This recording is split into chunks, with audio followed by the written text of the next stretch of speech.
When you picture Switzerland, certain images likely come to mind. Snow-capped Alpine peaks, German-speaking bankers in Zurich, or perhaps French elegance along Lake Geneva's shores.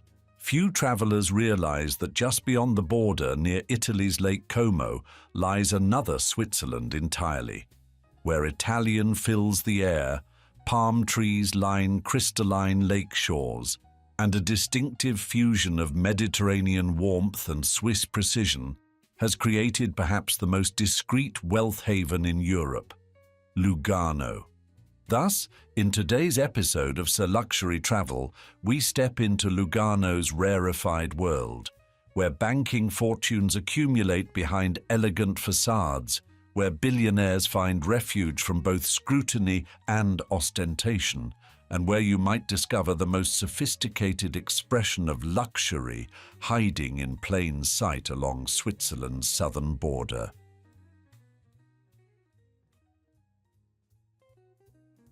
Nestled between emerald mountains and crystalline waters, Lugano represents Switzerland's most enigmatic wealth enclave, a sanctuary where Italian passion harmonizes with Swiss precision, creating an atmosphere exclusive yet understated. Along the shores of Lake Lugano, discretion serves as currency more valuable than the Swiss franc, with fortunes accumulating in pristine banking institutions while remaining largely invisible to the casual observer.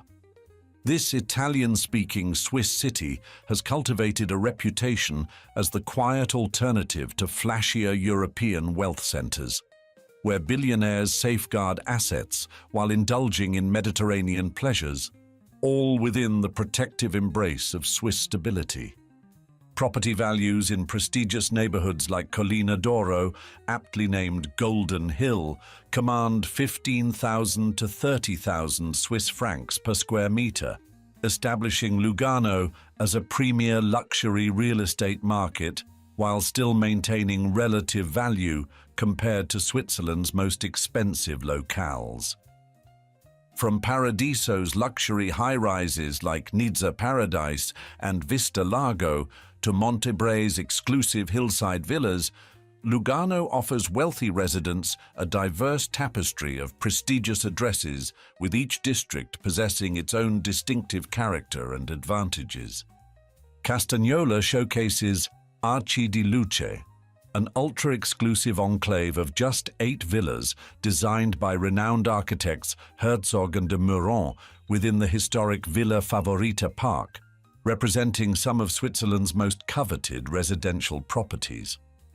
The Collina d'Oro district enjoys an exceptional microclimate with approximately 2,500 hours of annual sunshine, attracting international wealth through both natural splendor and practical benefits, including proximity to the elite American school in Switzerland. Montebray, celebrated as Switzerland's sunniest spot, offers residents breathtaking 180-degree panoramas encompassing lake, city, and mountains, with properties featuring terraced gardens and infinity pools seamlessly integrated into the landscape. For shopping pleasures, Via Nasa stretches 414 meters through ancient city porticos, hosting prestigious boutiques from Hermès to Gucci to Rolex, creating a luxury retail experience that perfectly balances fashion with historical architecture. Wealthy residents congregate at exclusive venues like 7 Lugano, the club, or savor Michelin-starred cuisine at Idou Sud. Yet unlike many luxury destinations, Lugano maintains an atmosphere of restrained elegance rather than ostentatious display. Grand villas remain hidden behind gates and lush vegetation, luxury yachts dot the shoreline without excessive pageantry, and wealth manifests through quality rather than flash, creating an environment where true connoisseurs recognize fellow members of this rarefied community through subtle cues rather than overt statements. Lugano represents a unique proposition in today's global wealth landscape, a destination blending the security of Swiss governance with the sensuality of Italian lifestyle, offering sophisticated pleasures without sacrificing discretion or stability. This distinctive balance between Mediterranean warmth and Swiss efficiency has transformed a once modest market town into a global nexus of wealth, power, and privilege that remains remarkably under the radar compared to its famous Swiss counterparts. The origins of Lugano's metamorphosis into a billionaire sanctuary trace back through centuries of strategic geographic positioning, culminating in 19th-century developments that would forever alter its trajectory from provincial backwater to international financial hub.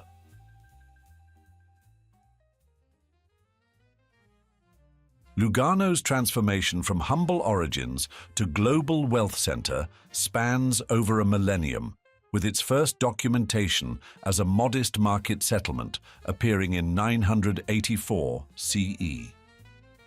For centuries, the town developed quietly along Lake Lugano's shores, becoming part of the Swiss Confederation in 1513, yet maintaining a peculiar status as a subject territory rather than a full member for nearly 300 years, creating a unique cultural identity that blended Swiss governance with distinctly Italian character. The pivotal moment in Lugano's ascension occurred with the completion of the Gotthard Railway in 1882, an engineering marvel that connected northern and southern Europe through a 15-kilometer tunnel bored through the imposing Saint-Gothard Massif. This revolutionary infrastructure instantly transformed Lugano's accessibility, connecting the previously isolated region to Europe's major financial centers and affluent populations who quickly discovered its Mediterranean-like climate and spectacular Alpine lake scenery. Wealthy Europeans began journeying to Lugano in unprecedented numbers, establishing the town's initial reputation as a luxury destination while creating demand for accommodation, services, and financial infrastructure that would serve as foundation for future prosperity. The essential financial building blocks arrived in 1873 with the establishment of Banca della Svizzera Italiana, later BSI, creating banking capabilities that would eventually support Lugano's evolution into a world-class wealth management center. Switzerland's neutrality during both World Wars significantly enhanced its reputation for stability and security, gradually attracting foreign capital seeking safe harbor from global turbulence while establishing Swiss banking as the gold standard for wealth preservation. The true catalyst for Lugano's emergence as a financial powerhouse came during the 1960s and 70s, when political and economic instability in neighboring Italy, including widespread fears of communism, prompted wealthy Italians to transfer vast sums across the border. Lugano, with its Italian-speaking population and cultural familiarity, became the natural destination for this capital exodus. With Swiss banking secrecy laws codified in the Banking Act of 1934, providing the legal framework that assured confidentiality for these substantial transfers. This influx of Italian wealth fundamentally transformed Lugano's economic structure, with finance rapidly displacing traditional industries and the service sector expanding dramatically to meet sophisticated clients' expectations.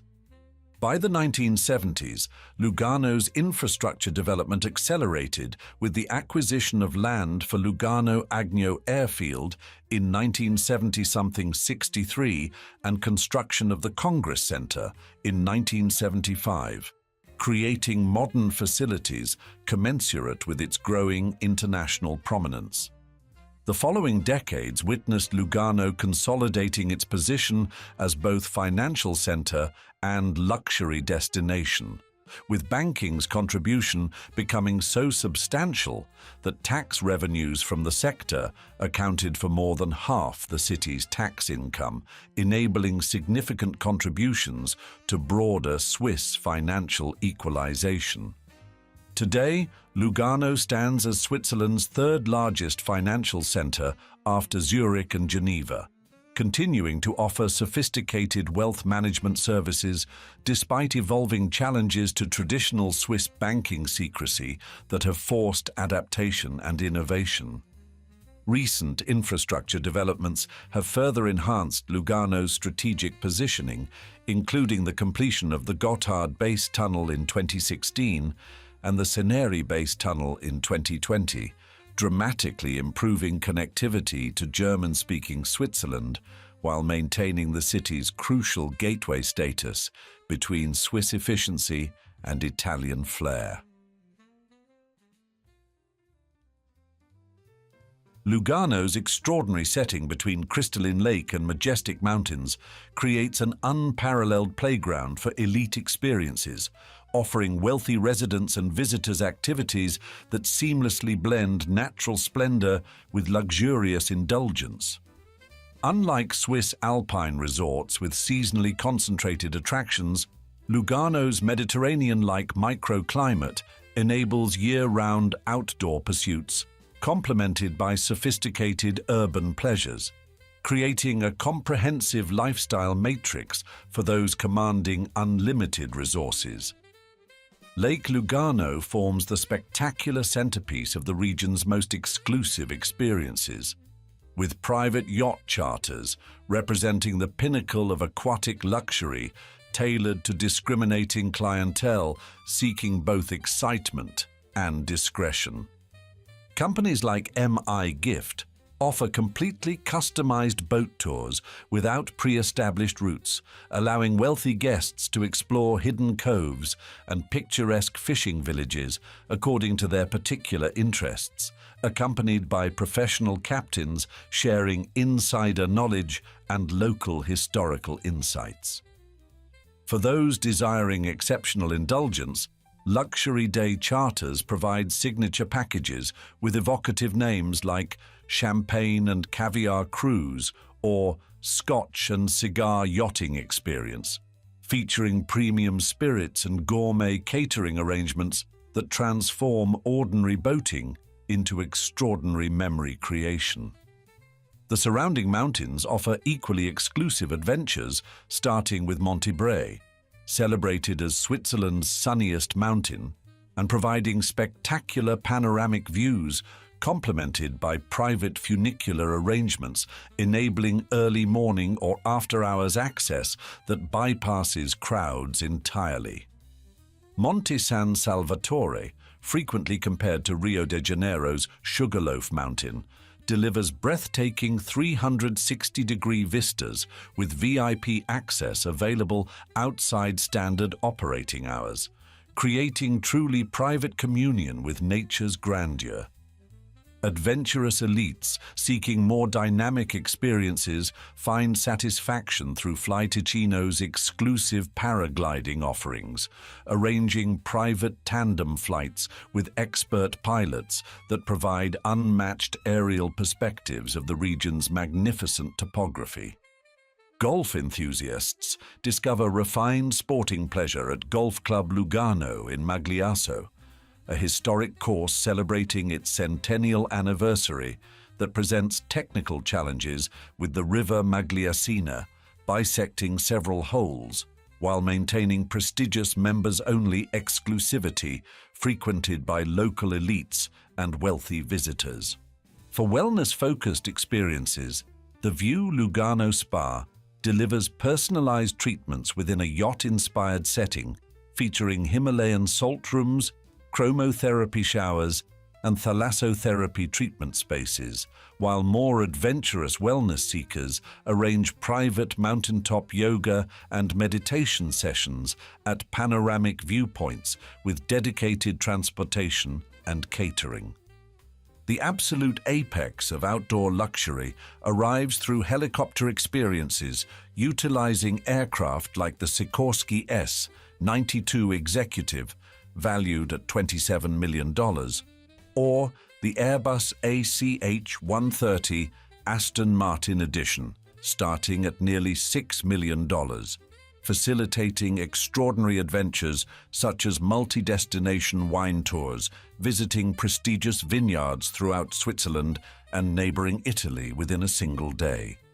Seasonal events enhance Lugano's luxury landscape, with the Long Lake Festival featuring exclusive music concerts and art exhibitions offering VIP packages, while Lugano Marittima transforms the Fosse del Casarate area into an enchanting maritime lido with wooden fittings and white tents, where private areas can be reserved for elite clientele. For truly exceptional occasions, sections of Lake Lugano can effectively be privatized through coordinated permitting with local authorities, enabling completely exclusive use for celebrations or corporate events. Arrangements typically starting well into six-figure territory and representing the ultimate in bespoke outdoor experiences.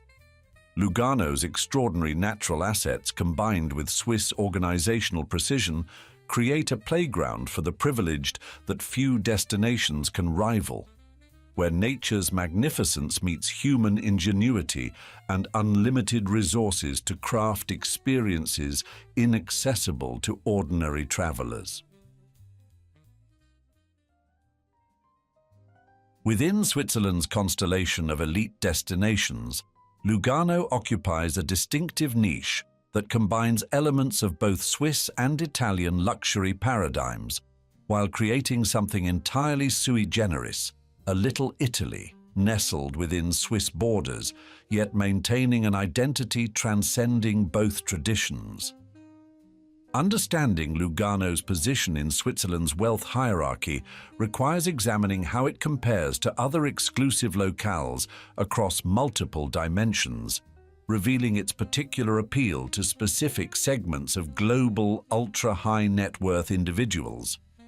In property valuation, the clearest indicator of exclusivity, Lugano establishes a unique middle tier in the Swiss luxury market, with its most prestigious areas commanding prices starting just under 20,000 Swiss francs per square meter. This pricing places Lugano below the ultra-premium rates commanded by St. Moritz, approximately 42,000 francs per square meter, or Gstaad, 39,000 francs per square meter, yet substantially above non-luxury Swiss locations, positioning it as accessible to merely very wealthy rather than exclusively billionaires. Financially, Lugano holds a definitive third-place position in Switzerland's banking hierarchy behind Zurich and Geneva, with particular strength in private banking and wealth management services that cater specifically to high-net-worth individuals seeking both financial expertise and lifestyle benefits. The city offers a notably more accessible cost structure compared to Switzerland's largest financial centers, with a cost of living nearly 15% lower than Zurich and almost 10% below Geneva, making it attainable for the affluent upper middle class while still maintaining sufficient exclusivity. What genuinely distinguishes Lugano within the Swiss luxury landscape is its unique cultural positioning as the nation's only major Italian-speaking city, creating a distinctive fusion where the dolce vita mentality operates within a framework of legendary Swiss efficiency, precision, and stability. The Mediterranean microclimate supports subtropical vegetation unseen in other Swiss cities, with palm trees and mild temperatures creating an atmosphere more reminiscent of Lake Como than Zurich, yet benefiting from the security and services that exemplify Swiss governance. Lugano's strategic geographic location, merely 1 hour's drive from Milan, establishes powerful connections to northern Italy while maintaining comfortable distance, a positioning enhanced by completion of the Gotthard base tunnel that improved accessibility from German-speaking Switzerland. The city attracts a distinct profile of wealthy residents compared to other Swiss luxury destinations, proving particularly appealing to affluent Italians seeking tax advantages while maintaining proximity to their homeland, with approximately 50% of luxury property buyers being Swiss nationals and Italians and Germans, each representing 15%.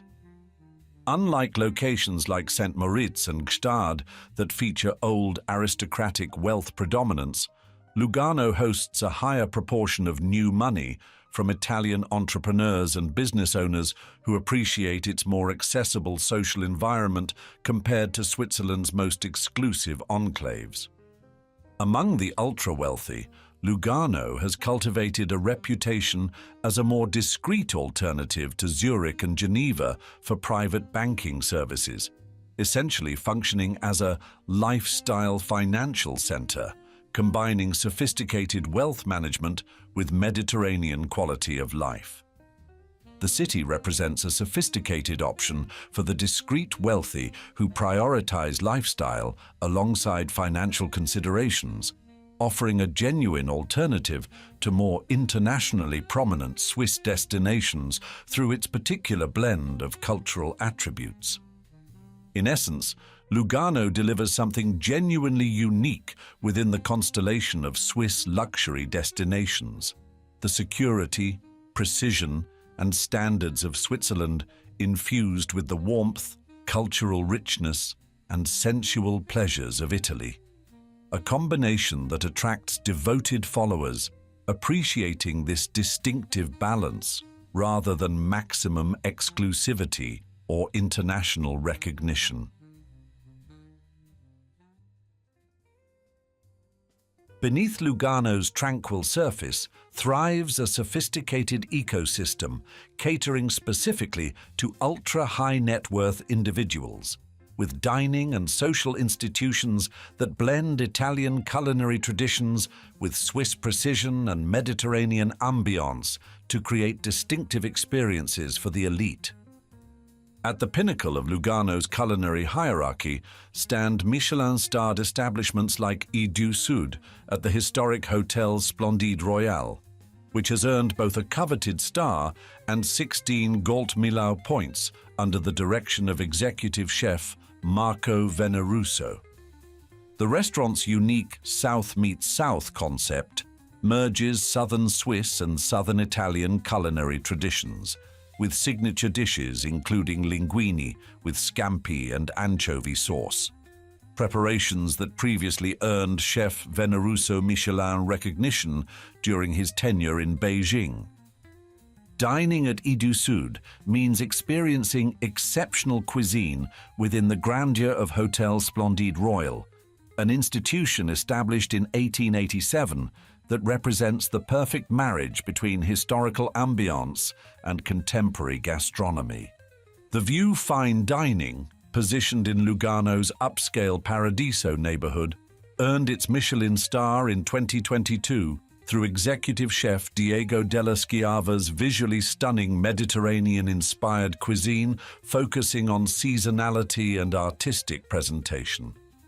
Beyond Michelin recognition, Lugano offers exceptional dining experiences at Villa Principe Leopoldo restaurant, set within a former prince's residence on Collina d'Oro, with panoramic views that complement executive chef Christian Moreschi's cuisine, blending local Ticino flavors with Mediterranean influences. For those seeking ultimate privacy, Lugano supports an extensive network of private chef services for villa and yacht dining, with over 350 private chefs operating in the region since 2015, providing bespoke experiences averaging around 114 Swiss francs per person for multi-course meals. Lugano's nightlife centers around exclusive establishments like 7 Lugano. The club, strategically positioned near Casino Lugano and across from Chiani Park, offering sophisticated multi-layered spaces, including intimate alcoves and panoramic sections catering to the city's elite. For even greater exclusivity, LEV Club Lugano represents the pinnacle of opulent nightlife with contemporary architecture, avant-garde lighting systems, and luxurious VIP areas, offering personalized service and unparalleled views of the club's interiors. Seasonal events create additional social opportunities for Lugano's privileged residents, with Lugano Lifestyle 2025 scheduled for October, bringing together art, design, and gastronomy enthusiasts, while Lugano Fashion Week features exclusive gala dinners with black tie settings and curated fashion showcases. For truly exceptional experiences, wealthy visitors arrange helicopter dining adventures, combining aerial tours of the stunning Ticino landscape with exclusive dining at remote Alpine restaurants accessible only by air, creating memories unavailable to ordinary travelers. Lugano's latest evolution includes an ambitious Plan B initiative, positioning the city as Europe's cryptocurrency capital, attracting younger, wealthy entrepreneurs seeking to combine traditional wealth preservation with cutting-edge financial innovation. This blend of established banking expertise with forward-thinking digital finance reflects Lugano's perpetual adaptability, continuously reinventing itself while maintaining core attributes that have attracted discerning wealth for generations. 6 decades after Lugano's emergence as a serious financial center, the city stands as proof that true luxury need not announce itself loudly, that discretion remains the ultimate expression of privilege in a world of increasingly conspicuous consumption.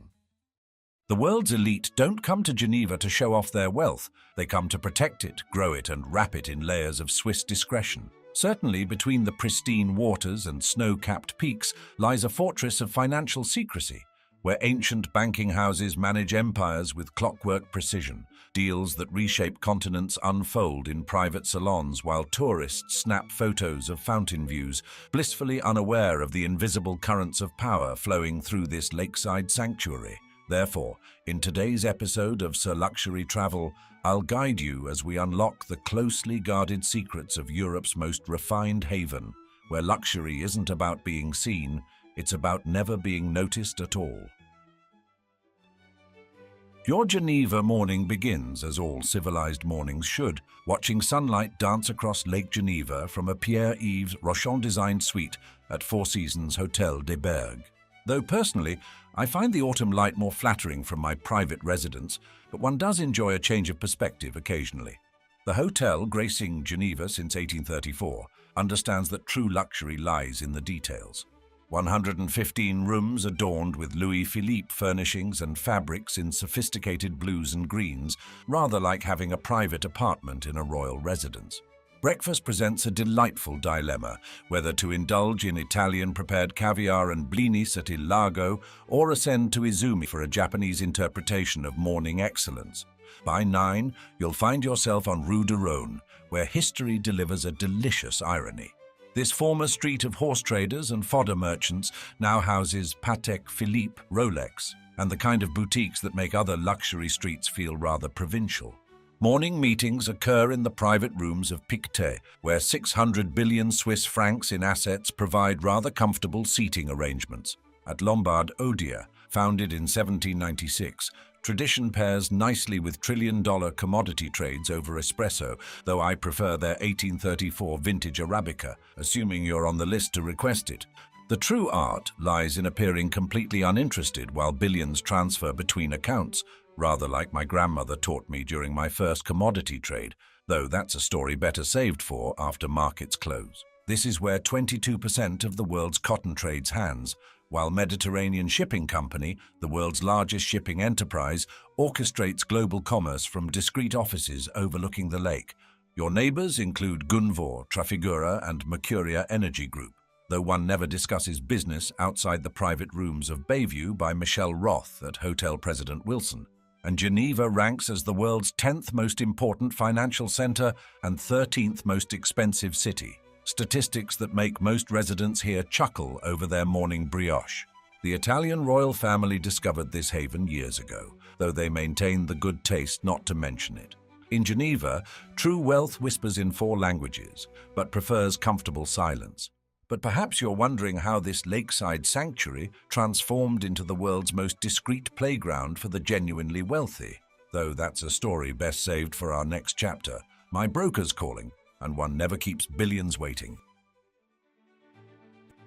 Geneva's transformation from modest Swiss city to global luxury capital rests on three golden pillars: trade, banking, and precision. The alchemy of these elements created what UBS would later rank as the world's first city for gross earnings and fourth in purchasing power. It began with commodities, a rather unglamorous foundation for such a prestigious destination. Today, 1/3 of the world's free-traded oil, sugar, and grains pass through Geneva's ledgers, while 22% of global cotton trade flows through the Lake Geneva region. Add to this portfolio the trading of steel, electricity, and coffee, and you begin to understand why Mediterranean shipping company and trading giants like Bunge and Cargill chose to establish their headquarters here. Where commerce flows, banking follows, and by 2023, this nexus of trade would help elevate Geneva to become the world's 10th most important financial center, second in Europe only to London. The arrival of private banking transformed Geneva's character entirely, with houses like Pictet and Lombard Odier establishing new standards of wealth management that would draw the world's elite to these pristine shores. The quiet influence of these Swiss private banks attracted their international counterparts like HSBC and JP Morgan, making Geneva home to Switzerland's largest concentration of foreign-owned financial institutions. Each arrival seemed to understand instinctively that adapting to the Swiss way of doing things wasn't merely protocol, it was the key to acceptance in Geneva's rarefied financial air. The watchmakers arrived next, adding artistry to precision, with Patek Philippe and Vacheron Constantin clustering in Les Acacias like master jewelers in a royal court, while others spread to the neighboring municipalities with the discretion of old money. Together with banking and trade finance, these craftsmen of time would come to contribute 2/3 of the canton's corporate tax revenue, though discussing such figures in polite company would be terribly gauche. Even the city's industry developed with characteristic refinement, as Firmenich and Givaudan, the world's leading manufacturers of flavors and fragrances, established their headquarters here, ensuring Geneva would excel in even the most subtle aspects of luxury. Global corporations followed, choosing Geneva and its surroundings for their operations, understanding that the city's name alone lent an air of sophistication to their enterprises. The result? A metamorphosis so complete that today 38% of the workforce arrives by public transport to their mahogany-paneled offices, while another 30% pilot their carefully chosen automobiles through streets that have witnessed countless billion-franc deals. In the end, 134,000 professionals in the service sector alone maintain the intricate machinery of this financial powerhouse, where even the most basic transaction is handled with the precision of a Swiss chronometer. And today, the financial sector commands 1/3 of Geneva's economy, creating an ecosystem where wealth management, trade finance, and banking operate in perfect symphony. The United Nations and countless international organizations followed the money, establishing their European headquarters here and adding diplomatic prestige to financial power. This confluence of global trade, private banking, and international diplomacy created something unique. A city where privacy meets prestige, where wealth meets refinement, and where business is conducted with the precision of a Swiss chronometer. But the true art of Geneva lies not in making money, but in how one lives among its elite. Finding the perfect Geneva address is rather like selecting the right vintage. It requires both expertise, instinct, and most importantly, patience. For those who prefer their wealth served with a side of history, the old town's cobblestone streets offer medieval charm wrapped in modern luxury, where even the most basic apartment requires a dossier that would rival a diplomatic posting. Here, centuries-old facades hide penthouses where the morning coffee comes with views that would make a monarch envious, assuming one can navigate the 6-month waiting list for the right property. Seeking something more diplomatic? Petit Saconnex surrounds the United Nations headquarters, where morning joggers casually dodge security details and your neighbor's dinner parties might just reshape international policy. The penthouses here command prices that would fund a small nation, which, coincidentally, many residents could, though discussing exact figures would be terribly indiscreet. Lake Geneva's left bank presents Cologny, where estates rise from manicured gardens like private kingdoms, each requiring a small army of staff just to maintain the hedges at the proper height. The views here aren't just panoramic, they're the kind that make you understand why Switzerland maintains such strict privacy laws. After all, when your breakfast terrace overlooks half of Europe, discretion becomes rather essential. Vendouvres elevates residential living to an art form, with property values starting at 26,000 Swiss francs per square meter. Though if you have to inquire about the price, you might want to consider Monaco instead. Those preferring their luxury with a splash of water access gravitate to Cologny-Bellerive, where contemporary villas and heritage homes compete for shoreline supremacy, each with their own private dock for those impromptu yacht gatherings.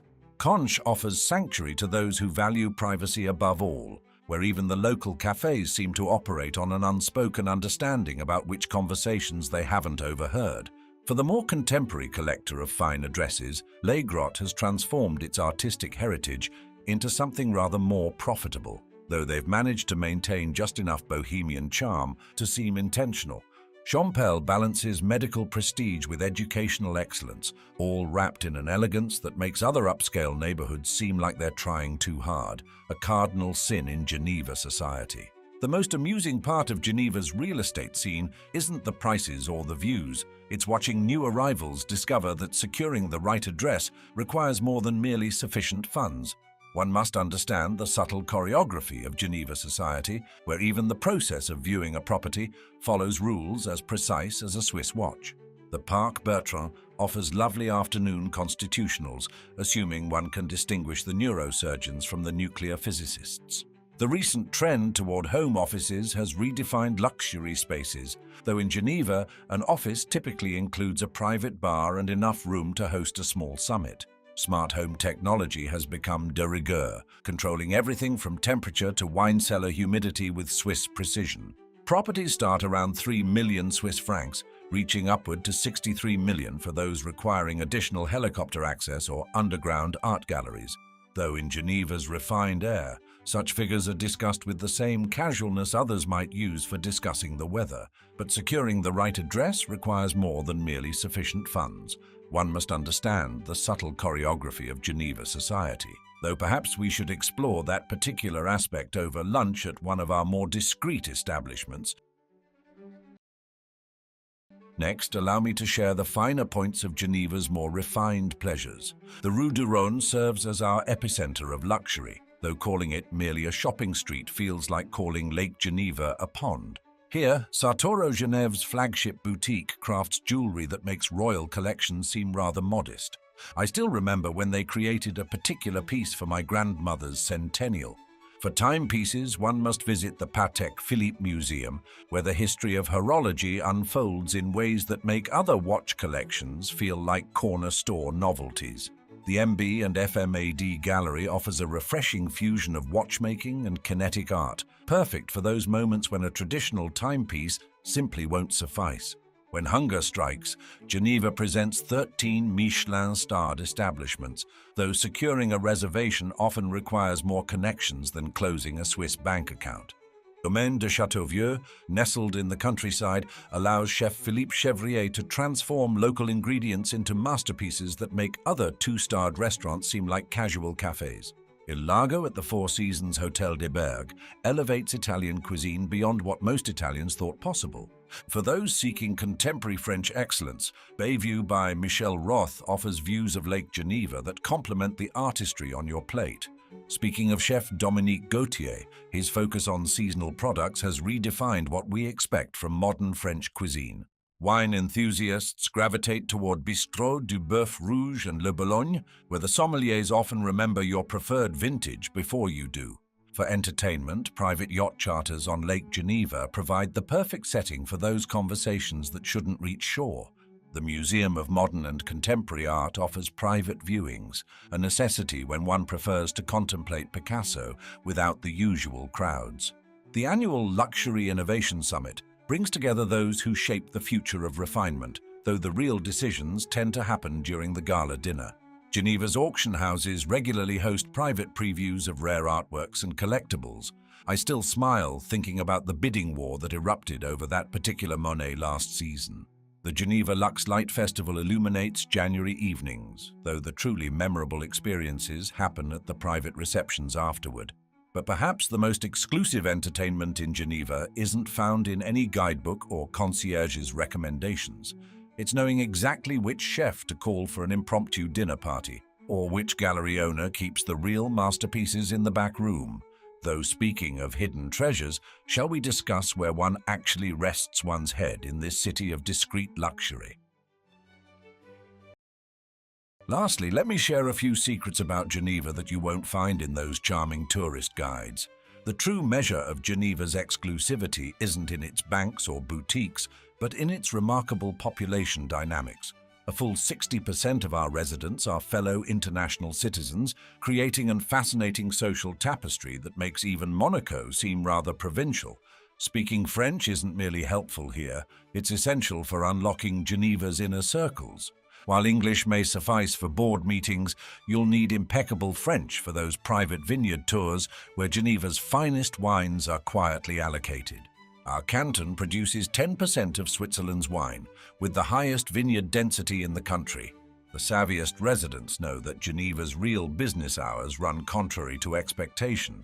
Despite our reputation for precision, attempting to schedule deliveries or services after 6 p.m. is considered almost scandalous, a charming quirk that still amuses my London friends. While others chase reservations at our Michelin establishments, those in the know understand that Geneva's most exclusive dining experiences often occur in private cellars, where our local Gamay, Chasselas and Pinot Noir flow alongside conversations that shape global markets. The city's most valuable commodity isn't listed on any exchange, it's the perfectly cultivated relationship with your concierge. A proper Geneva concierge doesn't merely make reservations, they're masterful conductors of social symphony, particularly during the Geneva Motor Show season at Palexpo. For those requiring domestic staff, you'll find the local agencies rather particular about language skills. Your house manager should speak at least 5 languages, though I recently had to settle for 4 when hiring a new butler, much to my mother's dismay. The true art of Geneva living reveals itself in the morning commute patterns. While 95,190 workers stream into our municipality daily, only 25,920 depart. The mathematics of exclusivity, you might say. Your Geneva education isn't complete until you've mastered the unwritten rules of lakeside etiquette. The proper hours for running your yacht's engines, the correct season for evening soirees on the water, these details separate the merely wealthy from the truly established. But perhaps the most closely guarded secret of Geneva life is timing, knowing precisely when to be seen at the UN's diplomatic functions and, more importantly, when to host your own intimate gatherings in those charming Satigny vineyards. Though I suppose sharing any more details might compromise that delicate balance of discretion we so carefully maintain. In a country renowned for precision, privacy and perfection, one hotel suite stands apart as the pinnacle of luxury hospitality. Indeed, the Royal Penthouse Suite at Hotel President Wilson commands a level of prestige and a price that makes other 5-star accommodations seem like budget options. $80,000 per night. But this isn't just about the price tag. It's about entering a world where bulletproof windows frame Alpine vistas, where private elevators bypass ordinary floors, and where global power players find sanctuary in 18,000 square feet of diplomatic heaven. So in today's episode, I'll take you on a personal tour through this one-of-a-kind location, where luxury transcends the material, creating a space where world leaders can contemplate their next move as we go inside the most expensive hotel room in Switzerland. When they say this is the most expensive hotel room in Switzerland, they aren't talking about a mere presidential suite with a nice view and complimentary chocolates on the pillow. No, they're talking about something that makes other luxury hotel rooms look like budget motel accommodations. Welcome to the Royal Penthouse Suite at Hotel President Wilson in Geneva, where a single night's stay costs more than most people's annual salary, approximately $80,000, though you might suspect the guests who frequent this establishment have never asked about the price.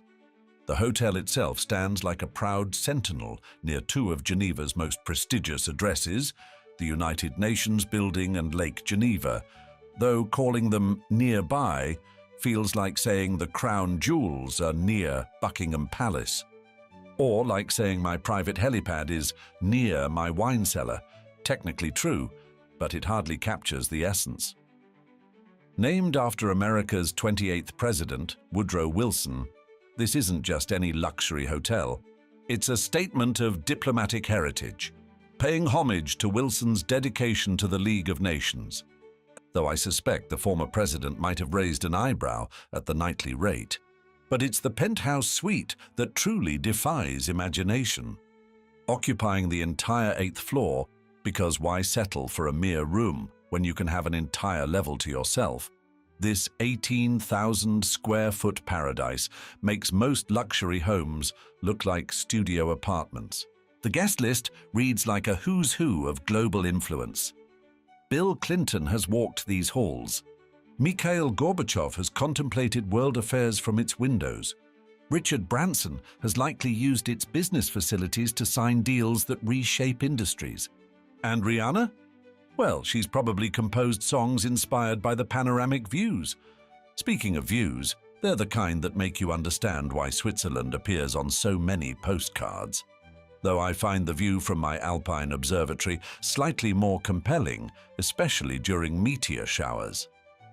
From the suite's massive windows, Lake Geneva stretches out like nature's own infinity pool, while the Swiss Alps stand guard in the background as if personally hired by the hotel's security team. And security? Well, that's where things get interesting. The windows aren't just windows, they're bulletproof barriers between you and the outside world. The elevator isn't just an elevator, it's your private express line to perfection, bypassing all other floors like a steel concierge that only answers to you. Inside, 12 bedrooms and 12 marble bathrooms await, though calling them bathrooms feels like calling the Louvre an art room. Each space has been meticulously designed to make kings feel like emperors and presidents feel like they might need a term limit on luxury. A Steinway grand piano sits ready for impromptu concerts, while a 103-inch plasma television ensures you won't miss any breaking news about the deals you just closed in the suite's private meeting rooms. There's even a billiards table, though most guests are probably more focused on playing global chess than pool. But perhaps the most telling detail isn't in what you can see, it's in what you can't. Because in a world where luxury often screams for attention, this suite whispers in perfect diplomatic discretion, if you have to ask about the price, this might not be your floor. And speaking of floors, there's quite a story about how this particular one came to set the standard for luxury in a country that wrote the book on it. But more on that in our next chapter.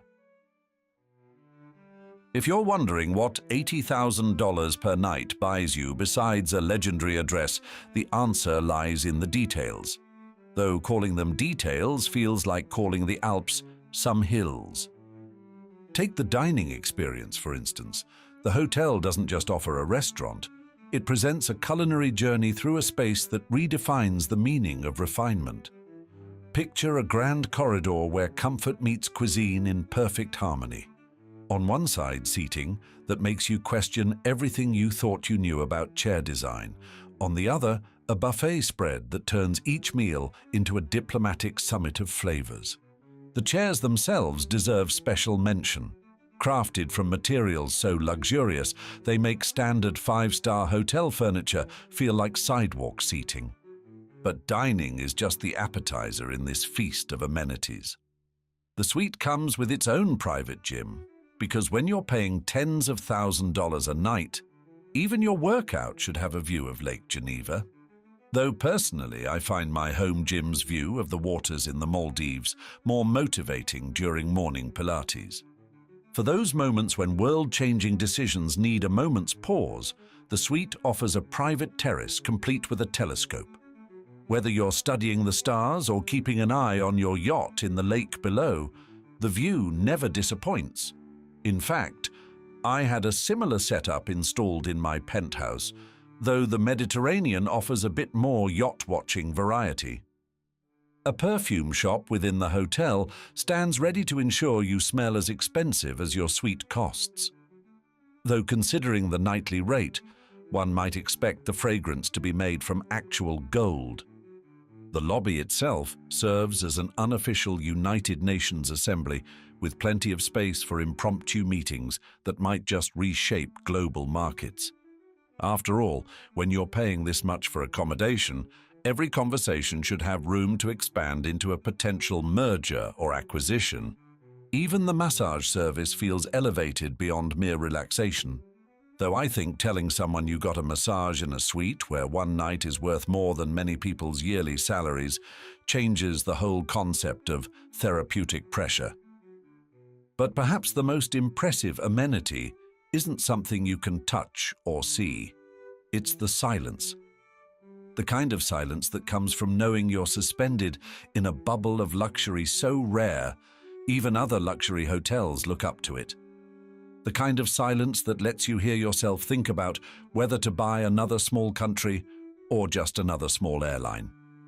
Yet these amenities, impressive as they are, only scratch the surface of what makes this suite the choice of those who shape our world. To understand that, we need to look at the true power players who call this place their temporary home, but that's a story for our next chapter. When your average nightly room rate equals a luxury car, security isn't just an amenity, it's an art form. And at the Royal Penthouse Suite, they've turned protection into a masterpiece that would make Fort Knox take notes.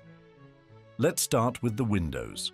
Though calling them windows is like calling a Rolls-Royce transportation. Each pane is bulletproof glass, engineered to withstand more than just an enthusiastic paparazzo's telephoto lens, though you can bet most guests are less concerned with keeping bullets out than keeping their privacy in.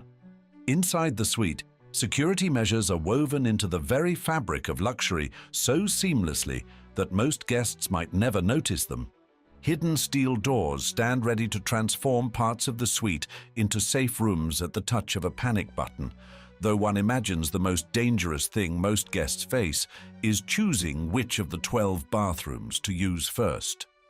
Rather like my daily dilemma at the summer chateau, though I solved that by assigning each bathroom its own day of the week. The proximity to the United Nations building isn't just convenient for morning meetings. It means the entire area operates under the kind of security umbrella usually reserved for small nations. Though considering the typical guest list, one might argue there's more global influence in the suite than in some UN sessions. The hotel's developers understood that true security isn't just about physical protection, it's about discretion. Staff members here have elevated silence to an Olympic sport. They've mastered the art of being everywhere and nowhere, anticipating needs without being seen, securing areas without being noticed. Even the room service operates like a covert operation. When a head of state needs their morning coffee, it arrives with the precision of a diplomatic mission and the stealth of a state secret. But perhaps the most impressive security feature isn't what you can see, it's what you can't. The hotel has perfected the art of making extreme security feel as natural as the Alpine air outside those bulletproof windows. Where other luxury hotels broadcast their protection measures like badges of honor, here they whisper in hushed tones of bulletproof elegance. The result is a fortress that feels like a palace, where world leaders can focus less on their security detail and more on which of the suite's lavish bedrooms has the best view of their next diplomatic triumph. Though with views of Lake Geneva and the Alps from every angle, that might be the only security decision they need to make themselves. Yet even these impressive security measures pale in comparison to the suite's most valuable asset. its ability to protect its guests' privacy in a world where secrets are harder to keep than helicopter landing permits. But that's a story that deserves its own chapter. When you're charging this much for a hotel suite, you can't exactly expect your typical tourist clutching a Michelin guide. No, the Royal Penthouse Suite at Hotel President Wilson caters to a rather more selective clientele. Think less Instagram influencer, more global influencer. The kind of guests who don't need to post about their stay because they're too busy shaping world events from their bulletproof balcony. The usual suspects? National leaders from around the globe who find the suite's proximity to the UN building rather convenient for those early morning sessions on world peace, though more actual diplomacy likely happens over breakfast in the suite than in some official chambers. But it's the royalty that truly makes this place their home away from palace. After all, where else can you find accommodation that makes your actual castle feel a bit modest? When you're used to living in places with names like Buckingham or Versailles, the Royal Penthouse Suite feels appropriately, well, royal. The truly fascinating part isn't just who stays here, it's how they interact with the space. These aren't your typical hotel guests worrying about minibar charges or late checkout fees. These are individuals who measure their time in market swings and policy changes rather than nights and days. When they hold meetings in one of the 12 bedrooms, they're not discussing tourist attractions. They're probably redrawing maps or reshaping industries. That private gym isn't just for maintaining physical fitness. It's where deals are closed between sets of diplomatic deadlifts. Even the way they use the space tells a story. The billiards table might host more strategic planning than actual games. The private terrace has likely witnessed more multinational agreements than sunset photos, and one can only imagine the global decisions that have been made while someone casually adjusted their telescopic view of the Alps. The suite's guest list reads less like a hotel registry and more like a who's who of global influence. Though interestingly, the most powerful guests are often the ones you never hear about, the ones who value the suite's discretion even more than its luxury. But perhaps the most telling aspect of this elite clientele isn't who they are. It's how they've transformed this space from mere accommodation into something far more significant. A place where the line between luxury hotel and global command center blurs into something entirely unique. Yet even these powerful guests are just part of what makes this suite remarkable. The real magic happens in how this extraordinary space orchestrates their every need. But that's a story for our final chapter. If you're wondering how a hotel suite justifies an $80,000 nightly rate, the answer lies not just in what it offers, but in the invisible orchestra performing behind its bulletproof curtains. The daily operation of the Royal Penthouse Suite resembles less a hotel service and more a choreographed ballet of luxury, starting with the dining experience, where that long corridor of culinary excellence doesn't just happen, it's meticulously curated each day. The buffet isn't merely stocked, it's composed like a gastronomic symphony, where even the placement of each dish tells a story of precision. Those impossibly comfortable chairs in the dining area, they're not just randomly scattered for aesthetic appeal. Each one is positioned with the careful consideration of someone arranging seating for a G7 summit. And the gym equipment doesn't maintain itself, the massage services don't materialize out of thin air, and that perfume shop's inventory isn't just a random collection of fancy bottles. Every amenity, every service requires an army of invisible professionals working with the precision of a Swiss watch, which, given our location, seems rather appropriate. Even the lobby, with its carefully crafted spaces for impromptu discussions, demands constant attention. The art of maintaining enough room for spontaneous world-changing conversations while preserving the illusion of privacy requires more choreography than most ballet companies. The security team operates like shadows within shadows, maintaining their protective bubble without ever making it feel like a fortress. But perhaps the most impressive aspect of this daily performance is how it all appears effortless. When a national leader needs a midnight snack, when a royal family requests an impromptu celebration, when a tech billionaire decides they need something that hasn't been invented yet, the staff makes it happen with the same casual efficiency as turning down the sheets. Every morning, as the sun rises over Lake Geneva, this extraordinary machine whirs into life again. The private gym is inspected, the Steinway is tuned, the telescopes are adjusted, and another day of orchestrated excellence begins. Thus, this is where the true value of those $80,000 becomes clear. It's not just in the square footage or the bulletproof glass or even the address. It's in the flawless execution of luxury on a scale that makes ordinary five-star hotels look like they're still practicing with crayons.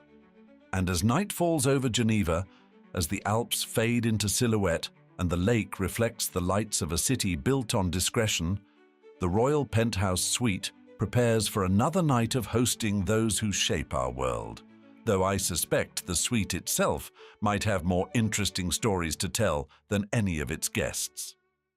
Now, I've explored my fair share of luxury destinations, from private islands where the butler-to-guest ratio rivals most countries' GDPs, to desert oases where the showerheads are literally made of gold. But nothing quite prepares you for the sheer audacity of excess that is St. Moritz, Switzerland. You see, this isn't just another ski resort with a fancy spa and an overpriced gift shop. No, this is where winter itself seems to have gone to finishing school. Therefore, in today's episode, I'll take you behind the velvet rope of what might be the most exclusive winter address on Earth.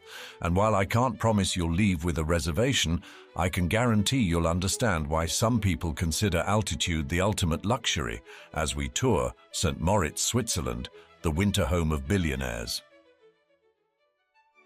St. Moritz nestles in the Swiss Alps like a perfectly positioned jewel, a winter wonderland that's been attracting the world's elite for over 150 years, though I suspect my billionaire buddies who frequent it would prefer we call it a curated snow experience. This picturesque Alpine resort has mastered the art of luxury with such finesse that even saying its name feels like it should cost a small fortune. The town's collection of prestigious hotels reads like a royal guest list. Badrat's Palace, the Carlton Hotel, and the Kulm Hotel, where suites can command upwards of $180,000 per stay, though that does include turn-down service, darling. The Carlton Hotel, not content with merely being exceptional, boasts the largest penthouse suite in St. Moritz, spanning a modest 386 square meters. The views of the Engadine Mountains from up there are so spectacular, they probably charge extra for them, though no one's counting at this altitude. And when it comes to dining, St. Moritz doesn't just offer meals, it presents gastronomic theatre. Take Da Vittorio at the Carlton Hotel, with its 2 Michelin stars twinkling as brightly as the snow outside. Meanwhile, Via Sirlis stands ready to help relieve visitors of any excess wealth, with luxury brands like Versace, Cartier, and Gucci lined up like very expensive dominoes. The town's guest list reads like a who's who of, well, who's who. Claudia Schiffer, Liz Hurley, Kate Moss, and Robert De Niro have all graced these slopes with their presence. Royalty, too, from the Swedish royal family to Prince Edward and the Countess of Wessex, apparently find the altitude agreeable. Even getting here is an exercise in exclusivity. Many visitors arrive via private jet at the nearby Zermatt Engadine Airport, while others opt for helicopter transfers, because sometimes the road less traveled is actually 500 feet above it. The resort offers over 350 kilometers of ski slopes across 4 main areas, though skiing here is less about the sport and more about the statement. Where else can you casually suggest a spot of hang gliding off skis or arrange a private moonlight ski session through your hotel concierge? Naturally, just don't forget to mention it at dinner later, and the social calendar proves equally impressive. The White Turf, an annual horse race on the frozen Lake St. Moritz, draws the global jet set like moths to a very expensive flame. Meanwhile, the Snow Polo World Cup offers yet another opportunity to demonstrate that even horses here have better pedigrees than most people. As we look toward this year's season, St. Moritz shows no signs of toning down its glamour. It remains a place where natural beauty meets supernatural wealth, where every snowflake seems personally curated, and where the phrase "winter wonderland" feels less like a description and more like an understatement.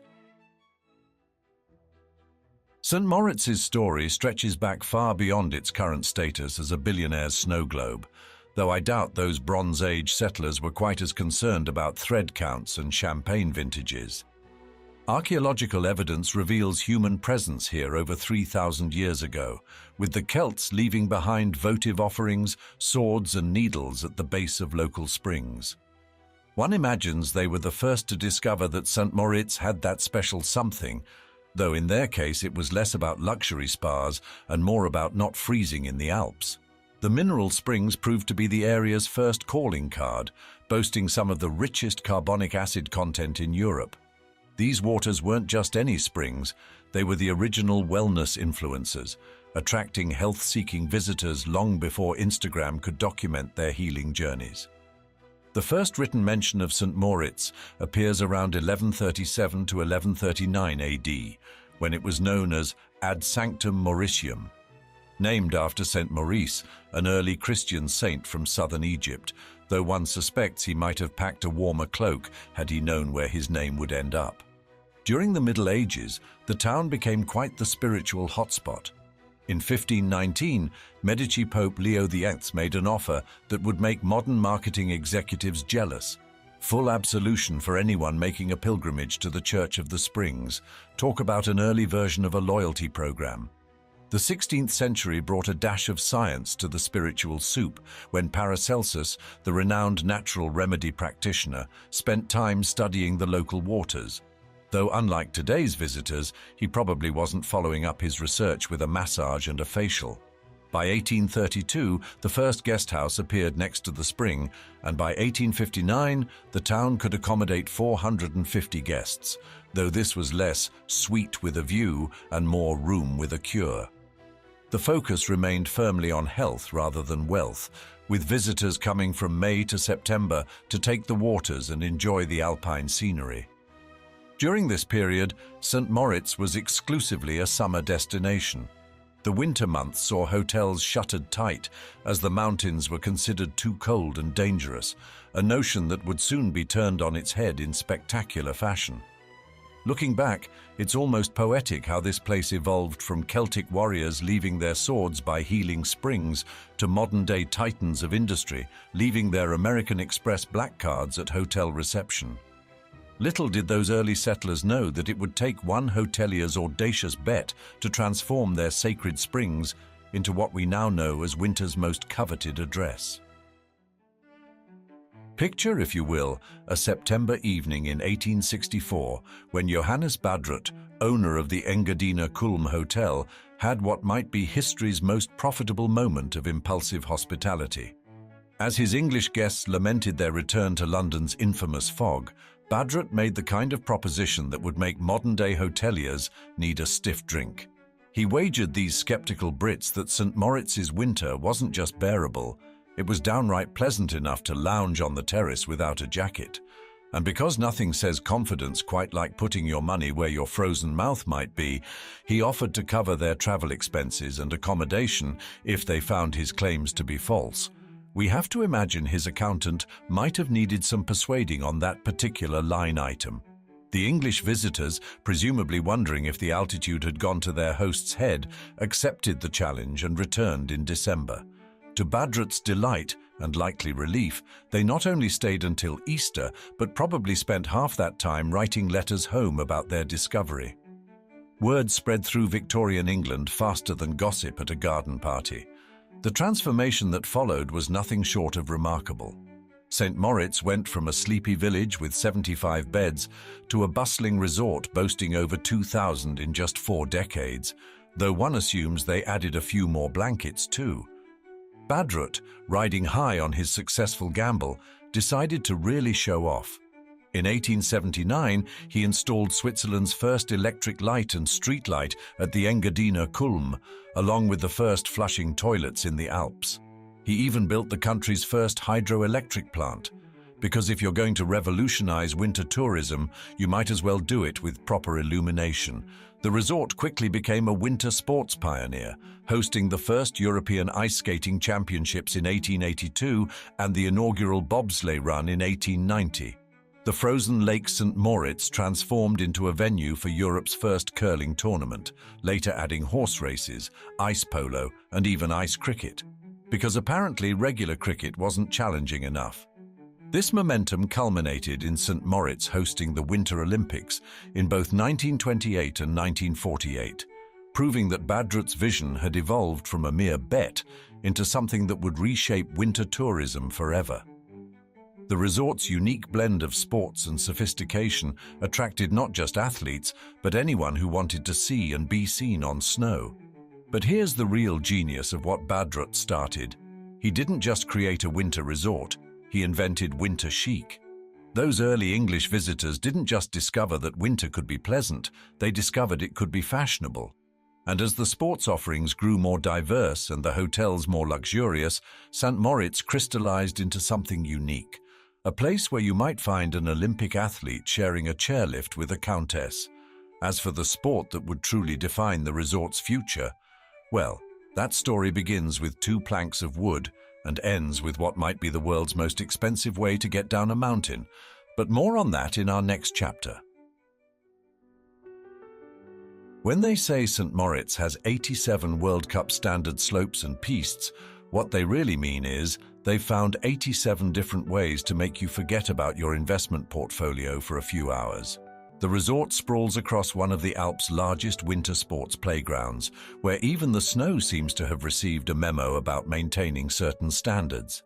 The Engadine St. Moritz ski area unfolds like a choose-your-own-adventure novel, with over 350 kilometers of slopes spread across 4 distinct areas: Corvelia Pițnaia, Corvaci, Fortschellas, Diavoleța la Galbe, and Suț.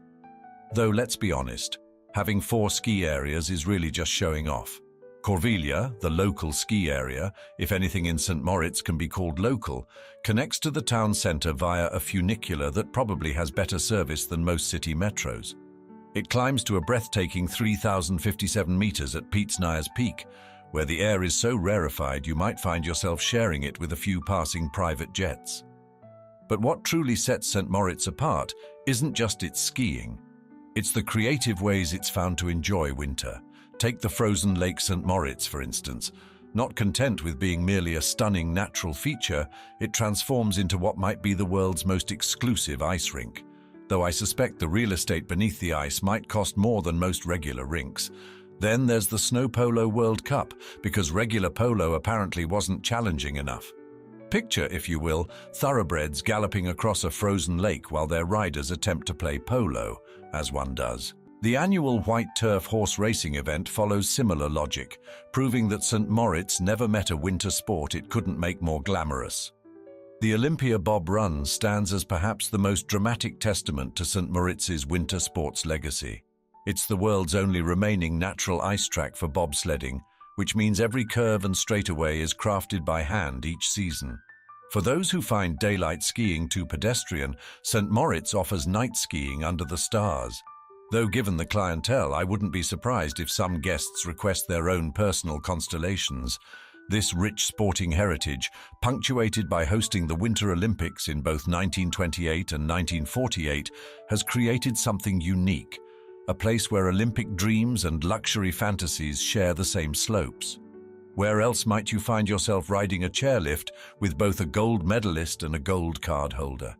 But as the sun sets behind those pristine peaks and the last skiers make their way down illuminated runs, St. Moritz reveals yet another dimension of its winter wizardry. For while the slopes might close, the real show in this Alpine theatre is just beginning to unfold. And darling, you haven't seen anything yet. As twilight settles over St. Moritz, the day's adventures on pristine slopes give way to evenings of refined indulgence.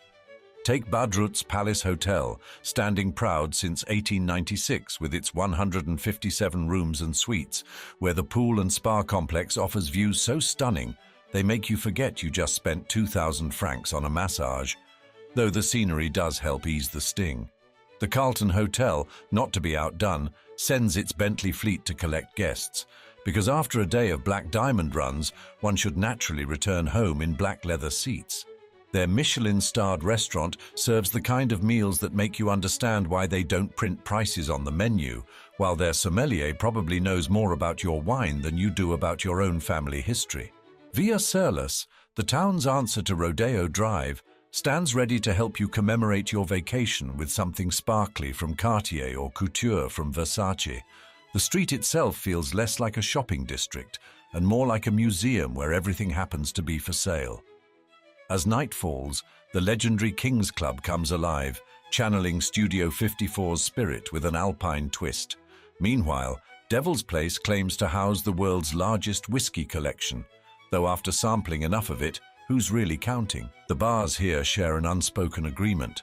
If you have to ask about prices, you might be in the wrong town. What truly sets St. Moritz apart, however, is its masterful balance of opulence and discretion. Unlike other prestigious resorts where paparazzi lurk behind every lift pole, St. Moritz has perfected the art of letting the elite mingle with mere mortals without making either feel uncomfortable. A European supermodel might share your gondola, or you could find yourself in a spa treatment room recently vacated by Swedish royalty, though the staff would sooner ski down a black run backwards than confirm such details. The true magic of St. Moritz lies in its ability to make the extraordinary feel natural. Where else can you casually mention over breakfast that you're debating between a morning of heli-skiing or a private shopping appointment at Gucci? The resort has crafted an atmosphere where such decisions feel as normal as choosing between toast or croissants. This is St. Moritz's greatest achievement, creating a world where luxury isn't just about price tags and prestigious labels, but about moments of perfect refinement, where even the air seems filtered through diamond dust and every sunset looks like it's been color-corrected by a master photographer. As we look to the future, St. Moritz continues to demonstrate why it remains the crown jewel of winter resorts. In a world where luxury can often feel manufactured, this Alpine paradise proves that true excellence never goes out of style, it just gets better with age, like the vintage champagne they're probably serving somewhere on a mountainside terrace right now. After all, when you've perfected winter luxury over 150 years, you don't need to brag about it, because the mountains do that for you. When you think of sumptuous villages in the Swiss Alps for the 1% of the 1%, your eyes might naturally shift to Stade or St. Moritz. And yet, there's a secret gem that you might not have heard of that's quickly lapping up the most elite of denizens, citizens, and tourists alike. Welcome to Zermatt, where combustion engines dare not tread, and even the pigeons seem to understand the concept of exclusivity. Here, in this rarefied corner of Switzerland, private helipads replace parking spaces, morning yoga sessions come with Matterhorn views, and the closest thing to public transportation is a fleet of electric vehicles operated by the town's most distinguished families. So whether you arrive via the Glacier Express or your personal helicopter, prepare yourself for a level of sophistication that makes other luxury resorts feel positively bourgeois. After all, this is where altitude and attitude reach equal heights. In Zermatt, the prestigious Gornergrat Railway climbs to 3,089 meters, a breathtaking 10,000 feet above sea level, offering panoramic views of 29 mountain peaks that soar above 4,000 meters. Imagine standing at over 13,000 feet. The Klein Matterhorn boasts Europe's highest ski terrain at 3,820 meters, approximately 12,500 feet.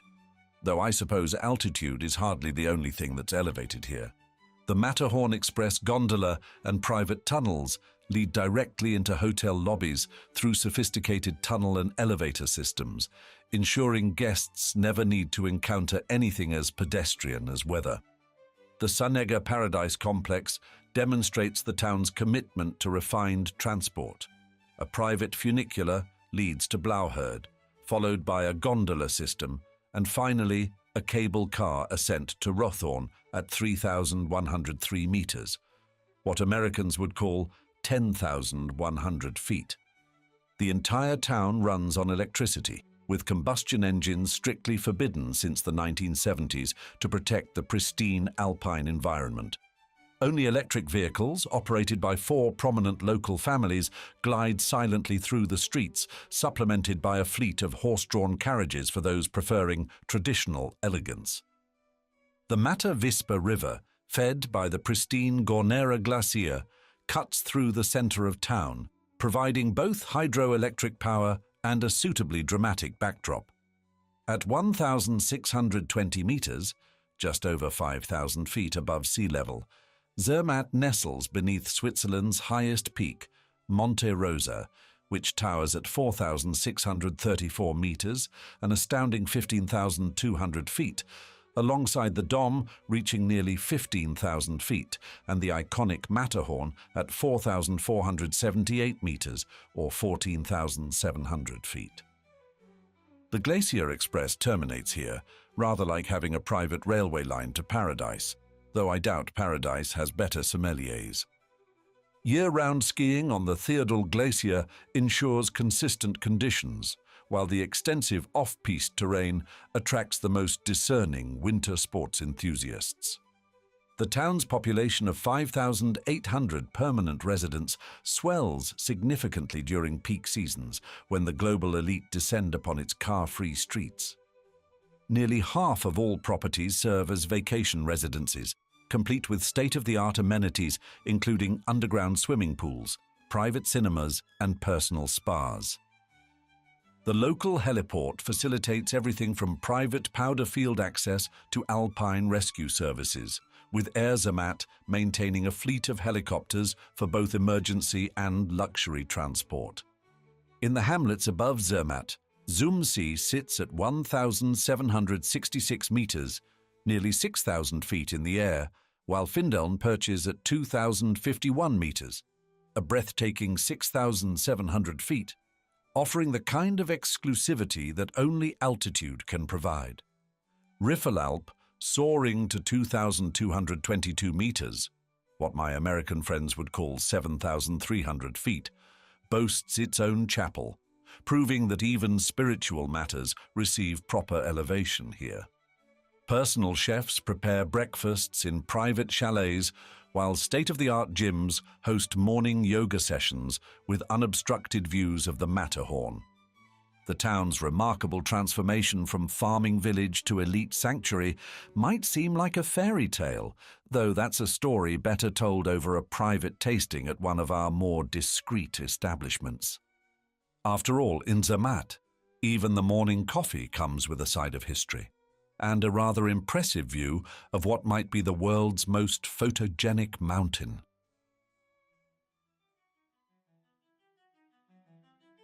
The transformation of Zermatt from humble farming village to Alpine aristocracy begins, as all properly pedigreed stories should, with a dash of drama.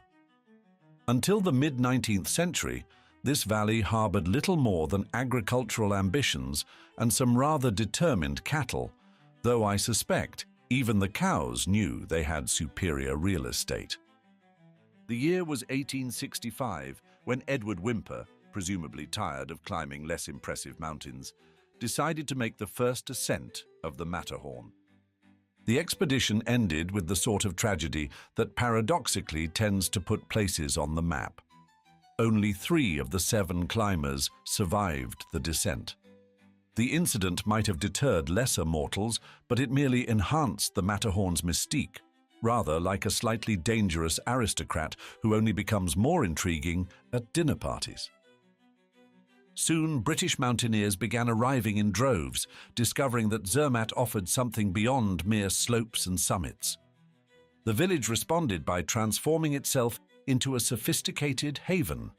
Hotels sprouted up faster than wildflowers in spring, though with considerably better amenities. Take the Grand Hotel Zermatterhof, opened in 1879. It's been operated by the same group of families since its inception, because some things, like fine wine and hotel management, improve with proper lineage. The Gornergrat Railway, Switzerland's first electric rack railway, began its ascent in 1898, proving that even the Victorians understood the importance of a proper entrance. By the 20th century, Zermatt had established itself as more than just a destination. It had become an institution. The arrival of electric vehicles in the 1970s only reinforced its commitment to pristine air quality, ensuring that even the transportation remained as refined as the clientele. Today, nearly half of all jobs in Zermatt revolve around hotels and restaurants, while the rest focus on maintaining the infrastructure of exclusivity. The town's marriage of preservation and progression shows in every detail. Victorian gaslight streetlights cast their gentle glow, while state-of-the-art cable cars glide silently overhead. Skiing has evolved from a mere sport to an art form, with the thrifty moguls serving as nature's own obstacle course for the especially adventurous. The high altitude ensures consistent skiing conditions throughout the summer, though between us, I've never quite understood the appeal of skiing when one could be sipping champagne on a terrace. The 21st century has brought even more refinements. Heliports for the time-conscious, underground spas for the leisure-focused, and private chefs for those who understand that altitude is no excuse for mediocre cuisine. Yet Zermatt's true genius lies not in what it has become, but in what it has maintained.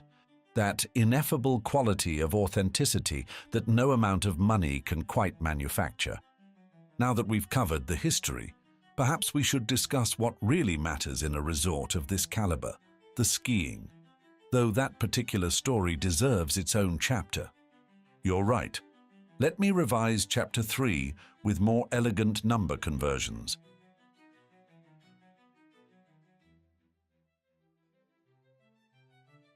The skiing in Zermatt divides into 4 distinct areas, rather like having multiple private estates with different characteristics: Sunega, Gornergrat, Klein Matterhorn, and Schwarzsee. The Stockhorn area draws seasoned skiers to its challenging off-piste terrain and the infamous Trifji Mogul Run, though I prefer to admire its majesty from the comfort of a heated gondola. At Klein Matterhorn, one finds Europe's highest skiing at 3,820 meters, a breathtaking 12,530 feet above sea level, where the glacier ensures pristine conditions year-round. The Swiss do love their superlatives. The Gornergrat sector offers 29 peaks soaring above 4,000 meters. Imagine standing at 13,000 feet, rather like having an entire mountain range as your personal playground. For those who find regular slopes a touch pedestrian, heli-skiing opportunities abound. Air Zermatt whisks the adventurous to untouched powder on peaks like Monte Rosa, Alphubel, and Eskihorn. The gravity park on the Theodule Glacier caters to elite snowboarders and freeskiers who prefer their adrenaline with a side of style. Connecting to Italy's Cervinia and Valtournenche through the Plateau Rosa Glacier adds an international flair, though the Swiss side remains distinctly more refined.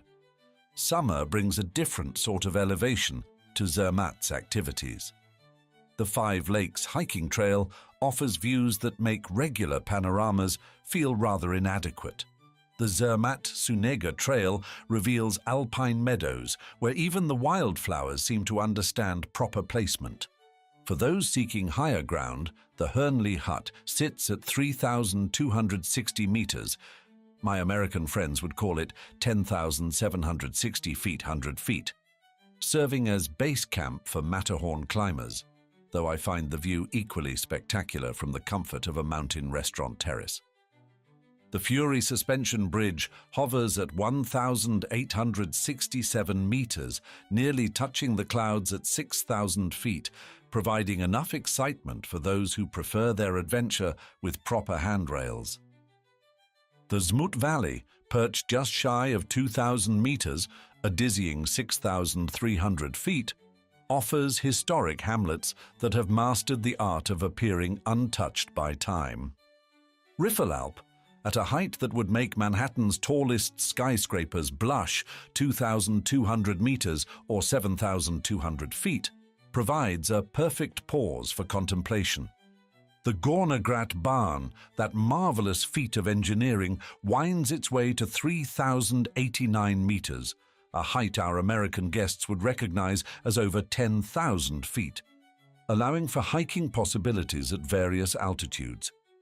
Each of these trails comes with its own character, rather like choosing between different vintages of the same excellent wine.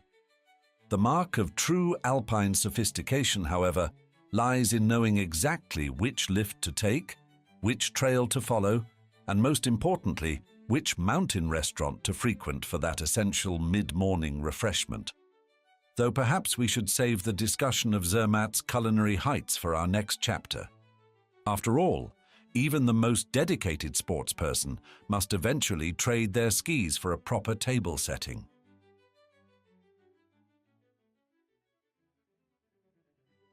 The culinary landscape of Zermatt rises to heights as impressive as its peaks, with Michelin-starred establishments dotting the town like rare Alpine flowers. After 7, nestled in the Backstage Hotel, presents innovation on a plate through the mastery of Chef Ivo Adam, though securing a table requires the kind of advanced planning usually reserved for minor military operations. Chevroni stands as perhaps the most intriguing mountain restaurant, with over 100 years of history seasoning its gourmet Alpine cuisine. Celebrities and royalty frequent its tables, though they're far too discreet to mention that fact. The Omnia restaurant elevates dining to an art form with its no-menu concept, where dishes are tailored to each guest's preferences, rather like having a personal chef who reads minds. Capri, crowned as the best Italian restaurant in Switzerland by Gault Millau, resides in the Mont Cervin Palace, proving that even Italian cuisine can achieve Swiss levels of precision. For those seeking a more intimate experience, Findlerhof, known to insiders as Franz and Heidi's, offers spectacular views alongside exquisite local cuisine, though its slightly hidden location keeps it wonderfully free of casual tourists. The shopping scene proves equally refined, the car-free streets of Zermatt house boutiques that would make Bond Street feel rather provincial. Haute Montagne curates a selection of luxury Alpine fashion and accessories from brands like Moncler and Canada Goose, though calling them winter wear feels like calling a Bentley transportation. The Hublot boutique showcases their latest collections against the backdrop of the Swiss Alps, while the Omega boutique ensures that even timekeeping maintains proper standards. Lorenzbach Zermatt caters to those who understand that mountain style needn't sacrifice sophistication, while Moncler's dedicated boutique ensures that even casual wear meets exacting standards. One might discover Chanel pieces in select high-end stores, displayed with the kind of reverence usually reserved for religious artifacts. The true art of shopping in Zermatt lies not in the mere acquisition of goods, but in knowing precisely which boutique houses that perfect cashmere, or which shop offers the most elegant après-ski accessories. The retail experience extends beyond mere fashion, though I hesitate to call anything involving Moncler mere fashion. Specialty shops offer everything from custom-fitted ski boots to handcrafted Swiss timepieces. Each establishment, whether culinary or retail, maintains that peculiarly Swiss understanding that true luxury whispers rather than shouts. The experience culminates in knowing exactly when to secure your winter season's wardrobe, which restaurant requires booking 3 months in advance, and most importantly, which mountain terrace offers the finest vintage with your fondue. Though perhaps we should discuss accommodations. After all, one needs somewhere suitably magnificent to store all those shopping acquisitions and digest those Michelin-starred meals. In Zermatt, the art of hospitality rises to precisely the same heights as its iconic peaks, with accommodations that redefine the very concept of Alpine luxury. The Omnia stands perched 45 meters, approximately 150 feet, above Zermatt's rooftops. Though calling it merely perched feels rather like calling the Matterhorn merely a mountain. One enters this architectural marvel through a tunnel and private elevator that deposits guests directly into the lobby, rather like accessing a private mountain stronghold. The hotel's Michelin-starred restaurant operates on a no-menu concept, where dishes are tailored to each guest's preferences, a rather refreshing departure from the tedium of having to make decisions. The Omnia's sophisticated cavern club, carved directly into the mountain rock, offers the sort of exclusivity that makes ordinary private clubs feel positively pedestrian. The Grand Hotel Zermatthof, opened in 1879, has maintained its position at the pinnacle of luxury for nearly 150 years. The same group of families has operated this historic institution since its inception, suggesting that some things like fine wine and hotel management truly do improve with proper lineage. Guests arrive via horse-drawn carriage, because when one has achieved this level of sophistication, why rush? The Alpine Wellness Spa and Michelin-starred Prato Borni restaurant ensure that relaxation and gastronomy achieve equal elevation. The Riffel Alp Resort, positioned at 2,222 meters, what Americans would recognize as 7,290 feet, stands as Europe's highest luxury resort. This particular elevation provides the dual advantage of ski-in, ski-out access and views of the Matterhorn that make professional photographers question their career choices. The resort's outdoor pool maintains a temperature of 35 degrees Celsius year-round, though between us, there's something rather marvelous about swimming in warm water while surrounded by snow. The Cervo Mountain Resort offers a more contemporary interpretation of alpine luxury, proving that even tradition can benefit from thoughtful innovation. Its renowned spa integrates seamlessly with the mountain landscape, while multiple restaurants ensure that one need never dine in the same place twice, unless of course one wishes to. Direct slope access means that morning ski sessions begin the moment one steps outside, rather than having to navigate the complexity of transport. Beyond these flagships of hospitality, Zermatt harbors numerous five-star properties, each offering their own interpretation of mountain luxury. Underground swimming pools, private cinemas, and personal spas have become almost standard amenities, though standard in Zermatt tends to align with exceptional elsewhere. The true measure of these establishments lies not merely in their facilities, but in their ability to make the extraordinary feel effortless, rather like the Matterhorn itself, which has spent millions of years perfecting its pose.